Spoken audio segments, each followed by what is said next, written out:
Hello everyone and welcome back. In today's lecture, we are going to learn about agriculture produce, like what it is, how we recognize, measure and present them in the financial statement. Let's start with the basics. What is agriculture produce? IAS 41 defines agriculture produce as the harvested product of an entity's biological asset. Think about this way.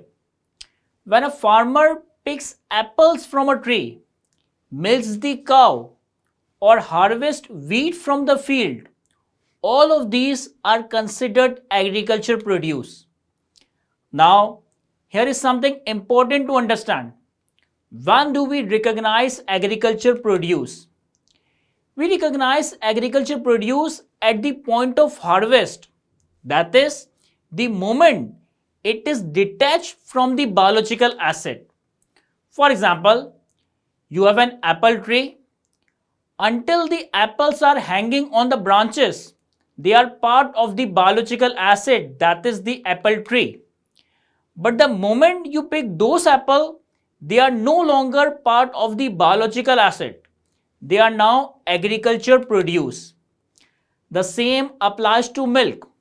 While it is in the cow, it is part of the biological asset. The moment you milk the cow, it becomes the agriculture produce.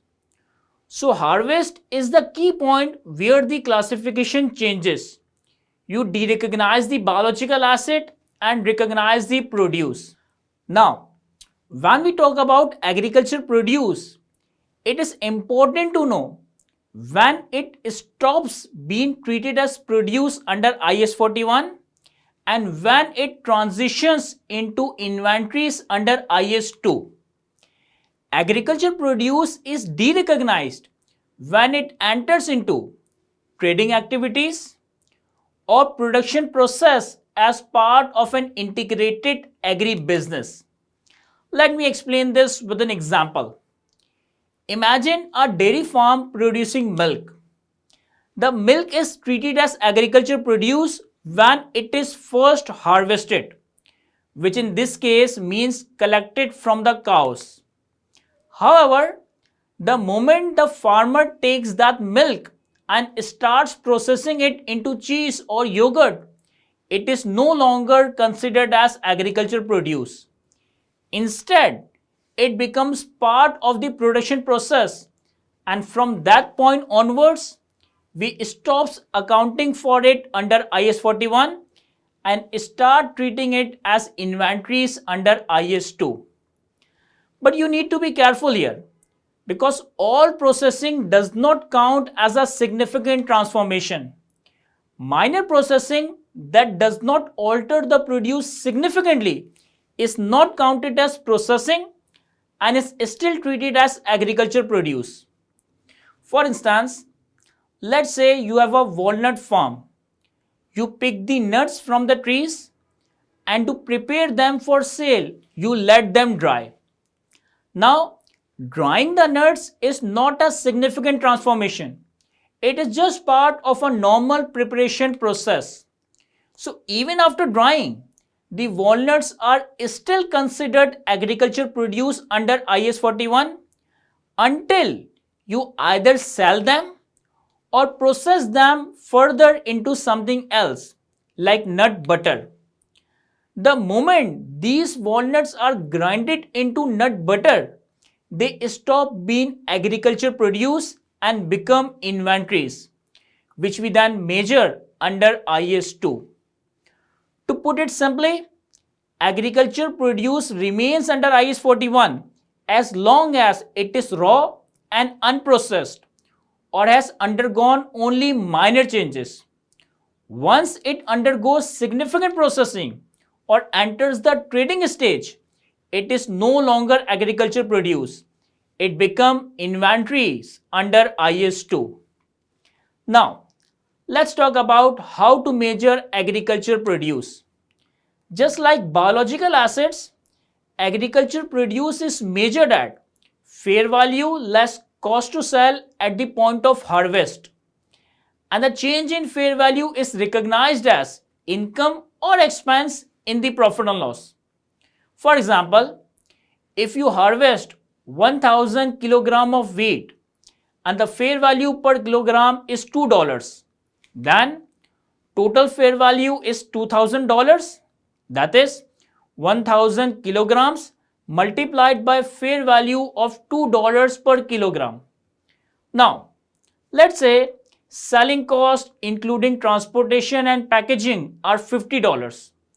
So the net fair value would be $2000 minus $50 equals to $1950. This $1950 will be recognized as income in the profit and loss statement, and any changes in the fair value during the period will also be included as income or expense. But once the produce leaves the harvest stage and becomes part of inventory, it will follow the rules under IAS 2 inventories, which means it will be carried at lower of cost or net realizable value, that is NRV. Now that we know how to measure agriculture produce, let's see how it is presented in the financial statement.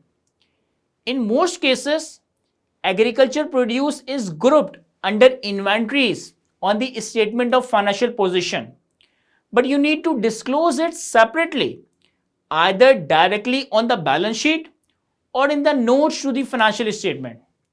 Since agriculture produce has different accounting rules compared to regular inventories, so users of the financial statements needs clarity about what portion of inventory is agriculture produce and what portion is processed goods or finished products.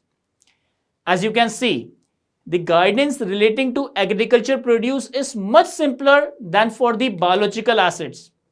The reason is that agriculture produce usually follows a short production cycle, less than 1 year in most cases. For example, wheat, fruits, and vegetables are harvested within the same year.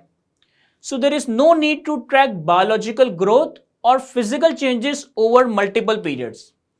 And because of this simplicity, agriculture produce does not require as many adjustments or remeasurements as biological assets. Alright my friends, that's wrap up our discussion on agriculture produce under IAS 41. This is the end of this lecture and see you in the next one. Thank you.